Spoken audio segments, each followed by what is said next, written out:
Hello' everyone, এটা নতুন ক্লাছলৈ স্বাগতম জনাইছোঁ। আৰু আজিৰ এইটো ক্লাছত ডিছকাছ কৰিবলৈ লৈছোঁ আমি ডিভিজিবিলিটিৰ ৰুলৰ ওপৰত, বা অসমীয়াত বিভাজ্যতাৰ নিয়ম বুলি কোৱা হয়। চ' বিভিন্ন ধৰণৰ এক্সামত ইয়াৰ ওপৰত কুৱেশ্যন অহা দেখা যায়। গতিকে আজিৰ এই ক্লাছটোত গোটেইখিনি ডিছকাছ কৰিম। 2ৰ পৰা আমি 11লৈকে গোটেইকেইটা সংখ্যাৰ আজি এই নিয়মকেইটা আমি ডিছকাছ কৰিম। গতিকে ভিডিঅ'টো সম্পূৰ্ণৰূপে চাব। এক্সামত খুব প্ৰয়োজন হয় এইটো টপিকৰ ওপৰত। নাম্বাৰ ছিষ্টেমৰ এই খুব ইম্পৰ্টেণ্ট টপিক হয়, গতিকে ভিডিঅ'টো সম্পূৰ্ণকৈ চাব। চ' প্ৰথম আমি ডিছকাছ কৰিছোঁ আমাৰ যিটো সংখ্যা আছে 2ৰে কেতিয়া যিকোনো এটা সংখ্যা বিভাজ্য হ'ব। ইয়াতে লিখা আছে চাওক, if the last digit of a number is 0 or an even number, এইটো মনত ৰাখিব, even number, then that number is divisible by 2। এতিয়া চাওক, কোনো এটা সংখ্যাৰ লাষ্টত যেতিয়া 0 থাকিব, নতুবা 2 থাকিব, 4 থাকিব, তাৰপিছত 6 থাকিব, 8 থাকিব, এনেকুৱা যেতিয়া ইভন আমাৰ যুগ্ম সংখ্যা থাকিব, তেতিয়া সেই সংখ্যাটো 2ৰে বিভাজ্য সংখ্যা হয়। এতিয়া ইয়াতে কেইটামান উদাহৰণ দিয়া আছে। 242ৰ লাষ্টত কি আছে? লাষ্টত 2 আছে, আৰু এইটো এটা হৈছে কি? যুগ্ম সংখ্যা। গতিকে এইটো এটা 2ৰে বিভাজ্য সংখ্যা হয়। আৰু এইটো চাওক, নেক্সট 540ত কি দি আছে? লাষ্টত 0 আছে। গতিকে আমি পাইছোঁ যে 0 আৰু লাষ্টত যদি 2ৰ গুণিতক থাকে বা যুগ্ম সংখ্যা থাকে, তেতিয়াহ'লে কি হ'ব? সেই সংখ্যাটো সম্পূৰ্ণৰূপে 2ৰে বিভাজ্য সংখ্যা হ'ব। গতিকে এইটো মনত ৰাখিব। 2ৰে বিভাজ্য সংখ্যা নিৰ্ণয় কৰিবলৈ খুব সহজ হয়। লাষ্টত 0, নতুবা আমি 2, 4, 6, 8 এনেকৈ আমি সংখ্যাকেইটা পাম। তেতিয়াহ'লে এইটো 2ৰে বিভাজ্য সংখ্যা হ'ব। নেক্সট আমি চাওঁ, নেক্সট সংখ্যাটো হৈছে 3। 3ৰে কেতিয়া বিভাজ্য হ'ব? এইটো এটা খুব ইম্পৰ্টেণ্ট হয়। যিকোনো কুৱেশ্যনত 3 আৰু 9 আৰু 11 এই তিনিটা সংখ্যাৰ কুৱেশ্যন অহা দেখা যায়। নহ'লে 3ৰ সুধিব, নহ'লে 9ৰ সুধিব, নহ'লে 11ৰ সুধিব। গতিকে এইকেইটা মনত ৰখাটো খুব ইম্পৰ্টেণ্ট হয়। এতিয়া আমি জানি লওঁ যে 3ৰে কোনো এটা সংখ্যা কেতিয়া বিভাজ্য হ'ব। যেতিয়া সেই সংখ্যাকেইটাৰ গোটেইকেইটা নাম্বাৰ যদি আমি যোগ কৰোঁ, যোগ কৰাৰ পাছত আমি যদি 3ৰে হৰণ যোৱা এটা সংখ্যা পাওঁ, তেতিয়াহ'লে সেই গোটেই সংখ্যাটোৱে এটা 3ৰে বিভাজ্য সংখ্যা হয়। এতিয়া আমি উদাহৰণ ধৰি ল'লোঁ, ইয়াতে দিয়া আছে 432টো আমি উদাহৰণ হিচাপে লৈ ল'লোঁ। 432ৰ গোটেইকেইটা সংখ্যা কি আছে? এটা আছে 4, এটা আছে 3 আৰু এটা আছে 2। এতিয়া যদি আমি গোটেইকেইটা যোগ কৰোঁ, তেতিয়াহ'লে আমি টোটেল কিমান পাম? টোটেল হৈছে 9। চ' 9টো এটা 3ৰে বিভাজ্য সংখ্যা হয়। গতিকে এই 432টো কি হ'ব? গোটেই সংখ্যাটোৱে 3ৰে বিভাজ্য সংখ্যা হ'ব। গতিকে এইটো খুব ইম্পৰ্টেণ্ট হয়, মনত ৰাখিব। চ' ইয়াতে এটা আমি কুৱেশ্যন লৈছোঁ, আমি 3ৰে বিভাজ্য আগতে অহা কুৱেশ্যন, এইটো এটা খুব ইম্পৰ্টেণ্ট কুৱেশ্যন হয়। চ' এনেকুৱা কুৱেশ্যন আহিব এক্সামত, মনত ৰাখিব। এনেকুৱা কুৱেশ্যনবিলাক কেনেকৈ কৰিব লাগে চাই লওক। এতিয়া কি কৈছে যে if the number 517 * 324 is completely divisible by 3, then the smallest whole number in the place of star will be. এতিয়া ইয়াতে কি কৈছে চাওক, এইটো এটা সংখ্যা দিয়া আছে 517 * 324। চ' এই ষ্টাৰত কিবা এটা সংখ্যা বহিব। ইয়াতে যিকেইটা অপশ্যন দিয়া আছে, ইয়াৰ ভিতৰত কিবা এটা সংখ্যা বহিব, যিটো সংখ্যা বহালে এই গোটেই সংখ্যাটোৱে কি হ'ব? এটা 3ৰে বিভাজ্য সংখ্যা হ'ব। এতিয়া আমি কি সংখ্যা বহুৱালে 3ৰে বিভাজ্য সংখ্যা হ'ব? এতিয়া আমি আগতে ৰুল পাই আহিছোঁ যে আমি যিকেইটা সংখ্যা পাম, সেই সংখ্যাকেইটা যদি আমি প্লাছ কৰি দিওঁ, প্লাছ কৰি দিয়াৰ পাছত যিটোৱে মান ওলাব, যিটো XYZ যিটো মান ওলাব, সেই মানটো যদি 3ৰে বিভাজ্য হয়, তেতিয়াহ'লে এই গোটেই সংখ্যাটোৱে 3ৰে বিভাজ্য এটা সংখ্যা হ'ব। এতিয়া আমি এইটো টেষ্ট কৰিম। ইয়াত আমি কি কৰিম? কি কি সংখ্যা দিয়া আছে? আমাক দিয়া আছে 5 দিয়া আছে, প্লাছ 1 দিয়া আছে, প্লাছ 7 দিয়া আছে। আমি ষ্টাৰটো নধৰোঁ, ষ্টাৰটো লাষ্টত ধৰিম। তাৰপাছত দিয়া আছে 3, তাৰপাছত দিয়া আছে 2, তাৰপাছত দিয়া আছে 4। চ' আমাক এইকেইটা সংখ্যা দিয়া আছে। এতিয়া আমি যদি 5 + 1 কৰোঁ, তেতিয়াহ'লে আমি কিমান পাম? 6 পাম। 6 আৰু যদি 7 প্লাছ কৰোঁ, তেতিয়াহ'লে কিমান পাম? 13 পাম। তাৰপিছত 13 আৰু 3 যদি প্লাছ কৰোঁ, তেতিয়াহ'লে কিমান পাম? 16 পাম। এতিয়া 16 আৰু 2 কিমান হ'ব? 18। 18 আৰু 4 কিমান হ'ব? 22। এতিয়া আমি 22ৰ লগত এনেকুৱা এটা সংখ্যা যোগ কৰিব লাগিব, যিটো সংখ্যা যোগ কৰিলে 3ৰে বিভাজ্য এটা সংখ্যা হ'ব। এতিয়া আমি ইয়াৰ পৰা 2টো আমি ধৰি ল'লোঁ। 2টো ধৰি ল'লে ইয়াতে যদি 2 কৰোঁ, তেতিয়াহ'লে আমি মান কিমান পাম? নিশ্চয়কৈ 24। এতিয়া 24টো এটা 3ৰে বিভাজ্য সংখ্যা হয়, কাৰণ কিমান হ'ব? 8 × 3 = 24। গতিকে এই গোটেই সংখ্যাটোত যদি আমি ইয়াতে ষ্টাৰত যদি 2 বহাই দিওঁ, তেতিয়া কি হ'ব? এই গোটেই সংখ্যাটোৱে 3ৰে বিভাজ্য সংখ্যা হ'ব। এতিয়া আমাৰ শুদ্ধ উত্তৰটো কোনটো হ'ব? শুদ্ধ উত্তৰ হ'ব 2। আৰু আমি নেক্সট কেইটাও কৰি চাওঁ।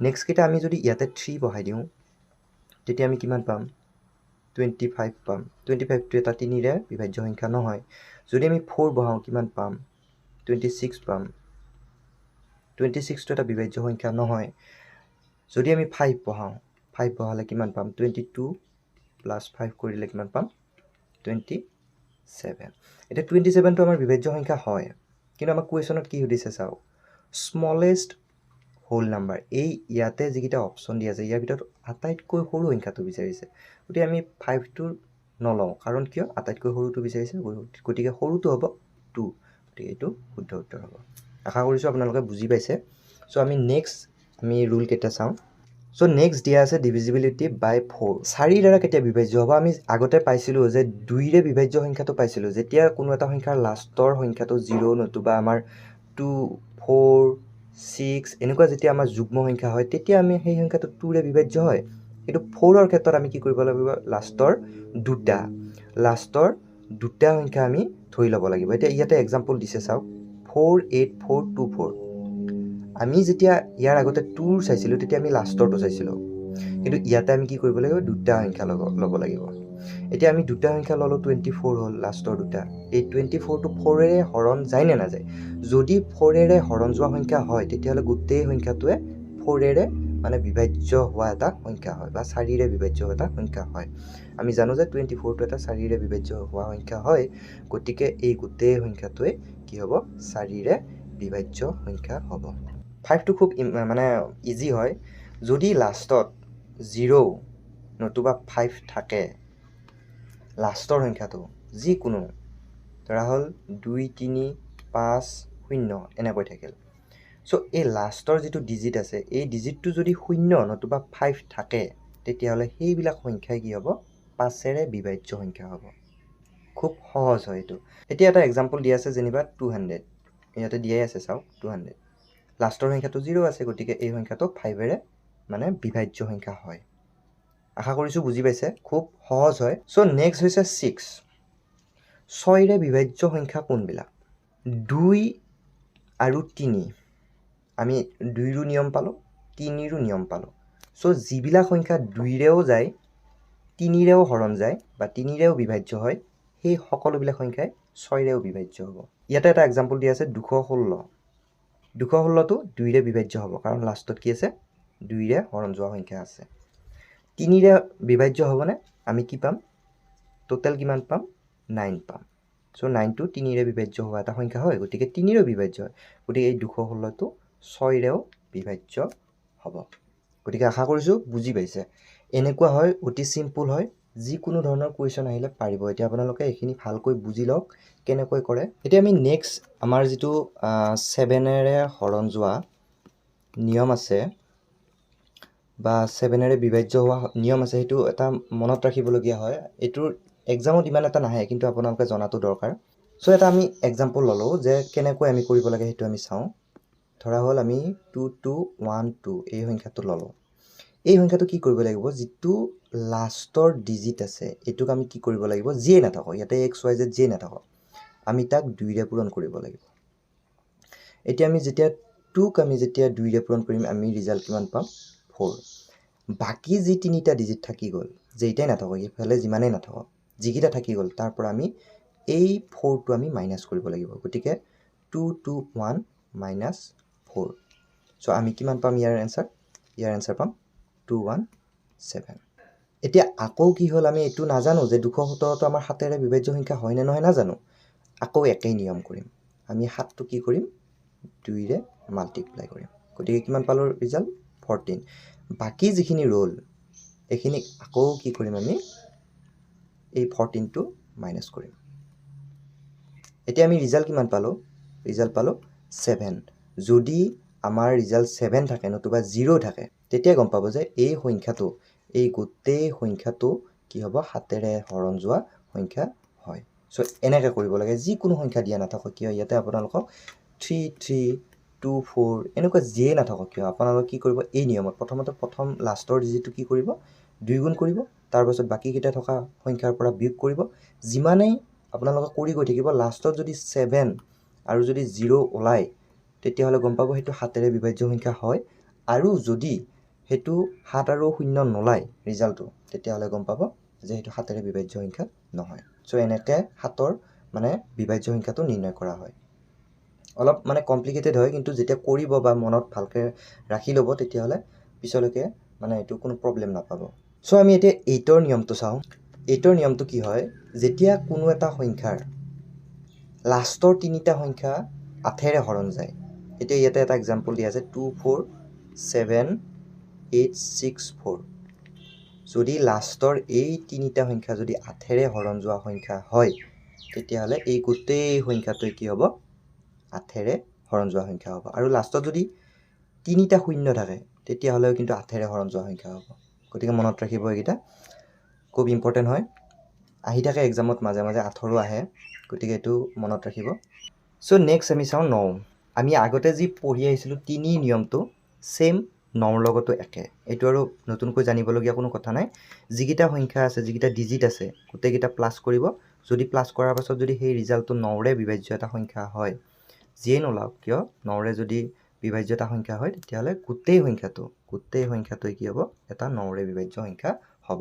আমি 3ৰ ক্ষেত্ৰতো একে পাইছিলোঁ, 9ৰ ক্ষেত্ৰতো ছেইম, 9ৰ ক্ষেত্ৰত কোনো বেলেগ নাই। এতিয়া আমি চাওঁ 10ৰটো কেনেকৈ কৰিম। যদি লাষ্টত যদি আমাৰ কি থাকে, 0 থাকে, যদি লাষ্টত 0 থাকে, আমি 5ৰ ক্ষেত্ৰত কি পাইছিলোঁ, লাষ্টত যদি 0 আৰু 5 থাকে তেতিয়াহ'লে এইটো 5ৰে হৰণ, কিন্তু 10ৰ ক্ষেত্ৰত কি হ'ব, লাষ্টত 0 থাকিব লাগিব, তেতিয়া সেই সংখ্যাটো 10ৰে বিভাজ্য সংখ্যা হ'ব। চাওক ইয়াতে এক্সাম্পল যিকেইটা দিয়া আছে গোটেইকেইটাৰ লাষ্টত 0 আছে, গতিকে এই গোটেইকেইটা 10ৰে বিভাজ্য সংখ্যা হয়। এতিয়া আমি চাম 11ৰে বিভাজ্য সংখ্যা। কোনবিলাক সংখ্যা 11ৰে বিভাজ্য হয়। চ' এইটো জানিবলগীয়া, খুব ইম্পৰ্টেণ্ট হয়, মষ্ট ইম্পৰ্টেণ্ট হয়। 11 মষ্ট ইম্পৰ্টেণ্ট হয়। চ' 11ৰে কেতিয়া বিভাজ্য হয়, ইয়াতে এক্সাম্পল এটা দিয়া আছে, চাওক 9 1 7 4। কি কৰিব লাগিব, আমি যুগ্ম স্থান অযুগ্ম স্থান চাব লাগিব। এইটো অযুগ্ম স্থান, এইটো যুগ্ম স্থান, এইটো অযুগ্ম স্থান, এইটো যুগ্ম স্থান। চ' এনেকৈ আমি যুগ্ম অযুগ্ম স্থানখিনি চাব লাগিব। চ' অযুগ্ম স্থানৰ যিকেইটা সংখ্যা আছে সেইকেইটা প্লাছ কৰিব লাগিব। যুগ্ম স্থানৰ যিকেইটা ডিজিট আছে সেইকেইটা আমি যোগ কৰিব লাগিব। এতিয়া আমি ইয়াতে কিমান পাম, ইয়াতে ৰিজাল্ট পাম 5, ইয়াতে কিমান পাম, ইয়াতে আমি পাম 16। এতিয়া আমি কি কৰিব লাগিব, এই যে আমি যুগ্ম অযুগ্ম সংখ্যাৰ যে আমি গোটেইকেইটা ডিজিটৰ যোগফল ল'লোঁ, যুগ্মকেইটাৰ আৰু অযুগ্মকেইটাৰ পৃথক পৃথককৈ যে আমি যোগফল ল'লোঁ, ইহঁতৰ আমি কি কৰিব লাগিব, ইহঁতৰ আমি ডিফাৰেঞ্চটো চাব লাগিব। এতিয়া ইহঁতৰ পাৰ্থক্য কিমান হ'ব, ইহঁতৰ পাৰ্থক্য হ'ব ডাঙৰটোৰ পৰা সৰুটো বিগ কৰি দিয়ক। কিমান পালোঁ আমি এতিয়া, ইয়াৰ ৰিজাল্ট কিমান পালোঁ, ইয়াৰ ৰিজাল্ট পালোঁ 11। চ' 11 পালোঁ। যদি আমি এনেকৈ লাষ্টত যদি 11 পাওঁ, তেতিয়াহ'লে গম পাম যে এই গোটেই সংখ্যাটোৱে কি হ'ব, 11ৰে বিভাজ্য সংখ্যা হ'ব। চ' যেতিয়া আমি 11ৰে বিভাজ্য সংখ্যা বিচাৰিব লাগিব, তেতিয়া এটা কথা মনত ৰাখিব যে যুগ্ম আৰু অযুগ্ম স্থানৰ সংখ্যাবিলাক চাব, আৰু যুগ্ম স্থানৰ সংখ্যাবিলাক যোগ কৰি ল'ব পৃথককৈ, অযুগ্ম স্থানৰ সংখ্যাবিলাক পৃথককৈ যোগ কৰি ল'ব। তাৰ পাছত সিহঁতৰ বিয়োগফলটো উলিয়াব বা সিহঁতৰ ডিফাৰেঞ্চ, পাৰ্থক্য কিমান সেইটো উলিয়াব। চ' পাৰ্থক্যটো যদি 11 বা 11ৰে বিভাজ্য হোৱা এটা সংখ্যা হয়, এই গোটেই সংখ্যাটোৱে কি হ'ব, 11ৰে বিভাজ্য হ'ব। খুব ইম্পৰ্টেণ্ট হয়, মনত ৰাখিব এইটো। চ' ইয়াতে এটা কুৱেশ্যন দিয়া আছে, এইটো এনেকুৱা কুৱেশ্যন আহিব পাৰে যে ইয়াতে সকলোতকৈ ডাঙৰ 4টা সংখ্যাৰ সকলোতকৈ ডাঙৰ মানে সংখ্যাটো উলিয়াব দিছে এই 4টাৰ ভিতৰত, যিটো নেকি 88ৰে ভাগ যায়। এতিয়াতো আমি 88ৰে ভাগ কেনেকৈ যাব আমিতো গম নাপাম। চ' কেনেকৈ কৰিম এইটো, আমি 88টোক আমি ভাঙি ল'ম। চ' এনেকুৱা সংখ্যাৰে ভাঙি ল'ম যিকেইটা আটাইতকৈ সৰু সংখ্যা হয়, মানে 88ৰ সেই উৎপাদককেইটা ল'ম যিকেইটা অতি সৰু হয় বা এটা মৌলিক সংখ্যা থাকে। চ' 88ক আমি কি কৰিব পাৰোঁ, 8 × 11 কৰিব পাৰোঁ। এতিয়া যি সংখ্যাবিলাক 8ৰেও হৰণ যাব, 11ৰেও হৰণ যাব বা 11ৰেও আমি ভাগ কৰিব পাৰোঁ, সেই গোটেইবিলাক সংখ্যাই 88ৰেও ভাগ কৰিব পাৰিম। বুজি পাইছে নিশ্চয়। চ' আমি ইয়াতে 8 আৰু 11হে কিয় ল'লোঁ, আমিতো এই সংখ্যা দুটাও ল'ব পাৰিলোঁ হয়, যেনে 44 × 2, এইটোতো ল'ব পাৰিলোঁ হয়, এইটোৰতো আমাৰ কি হ'ব 88 পাম ৰিজাল্ট। 8 আৰু 11হে কিয় ল'লোঁ, চাওক কিয় তেনেকৈ ল'ব লাগে। এতিয়া 44টো আমি ভাগ কৰিব পাৰোঁ, কেনেকৈ কৰিব পাৰোঁ, 22 আৰু 2 কৰিব পাৰোঁ। চ' 22ৰো বিভাজ্যতাৰ নিয়ম বেলেগ হ'ব, 2ৰো নিয়ম বেলেগ হ'ব। আকৌ 22টোক আমি কৰিব পাৰোঁ 11 আৰু 2 থাকিব। বুজি পালে? এতিয়া এইটো 44টো কেনেকৈ ল'ব পাৰি? এইটো ল'ব নোৱাৰি। গতিকে আমি এনেকুৱা সংখ্যা ল'ব পাৰিম যিটো এতিয়া আমি 8টো ল'লোঁ আৰু এইটো এটা 11টো হয়। 11টোক আমি ভাগ কৰিব নোৱাৰোঁ আৰু। বুজি পালে? 8টোক যেনিবা কৰিব পাৰোঁ, কিন্তু 11টোক ভাগ কৰিব নোৱাৰোঁ। গতিকে এনেকুৱা সংখ্যা আমি ল'ব লাগিব, তেতিয়াহে আমি একজেক্ট ৰিজাল্টটো পাম। গতিকে আশা কৰিছোঁ বুজি পাইছে। এতিয়া ইয়াৰ ৰিজাল্টটো আপোনালোকে নিজে কৰি চাব। 88ৰে হৰণ যোৱা, অৰ্থাৎ 8 আৰু 11 এই দুয়োটাৰে হৰণ যোৱা সংখ্যাটো আপোনালোকে নিৰ্ণয় কৰি কমেণ্ট বক্সত জনাব কোনটো হয়। আৰু এতিয়া চাওক, এইটো CGL-ত আহিছিলে, 2020 চনত আহিছিলে, 3 মাৰ্চত মৰ্ণিং শ্বিফ্টত আহিছিলে। চ' এইটো ইম্পৰ্টেণ্ট হয়, এইটো আপোনালোকৰ কাৰণে হোমৱৰ্ক দিছোঁ। আপোনালোকে কমেণ্ট কৰি জনাব এইটো। এতিয়া ইয়াতে যিটো এইটো পূৰণ চিন দেখিছে, এইটো পূৰণ চিন নহয় আচলতে, এইটো X হয়। এইটো X হয়। চ' ইয়াতে এনেকুৱা এটা সংখ্যা বহুৱাব লাগিব যিটো বহুৱাৰ পাছত 8ৰে হৰণ যাব গোটেই সংখ্যাটো। 8ৰে কেতিয়া হৰণ যাব আমি জানো, লাষ্টৰ তিনিটা সংখ্যা যেতিয়াই 8ৰে হৰণ যোৱা সংখ্যা এটা হ'ব, তেতিয়াই গোটেই সংখ্যাটোৱে 8ৰে হৰণ যাব। চ' ইয়াতে এই Xৰ ঠাইত এনেকুৱা কি বহুৱালে, 2 4 1 0 ঠাইত মানে সেই চাৰিটাৰ ভিতৰত কি বহুৱালে এই গোটেই মানে 5 ধৰা হ'ল যি X4 এইটো 8ৰে হৰণ যাব। চ' আপোনালোকে কমেণ্ট কৰি জনাব। যেতিয়া এই তিনিটা সংখ্যা 8ৰে হৰণ যোৱা হ'ব, গোটেই সংখ্যাটোৱে 8ৰে হৰণ যাব। চ' আই হোপ আপোনালোকে বুজি পাইছে। চ' পুনৰ এটা নতুন ভিডিঅ' লৈ আহিম। যদি চেনেলটো ছাবস্ক্ৰাইব কৰা নাই তেতিয়াহ'লে চেনেলটো ছাবস্ক্ৰাইব কৰি ৰাখিব। এতিয়ালৈকে থেংক ইউ।